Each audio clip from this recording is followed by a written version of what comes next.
Welcome to our video on the step-by-step process to apply for Employee Retention Tax Credit. If your business was impacted by the pandemic and you had to retain full-time employees on your payroll, you could be eligible for an Employee Retention Tax Credit, or ERTC. This tax credit will help lower your tax bills and improve your cash flow to maintain operations. But before we delve into the application process, let us understand what ERTC is. ERTC is a refundable tax credit against certain employment taxes equal to a certain percentage of the qualified wages an eligible employer pays to employees after March 12, 2020 and before January 1, 2022. The first step in the process is to assess your eligibility.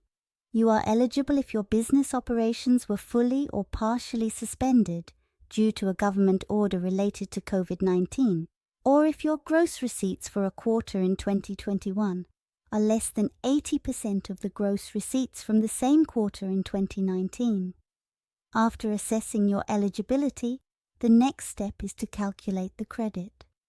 The credit equals 70% of up to $10,000 in wages paid per employee per quarter, so you could receive a maximum credit of $7,000 per employee per quarter.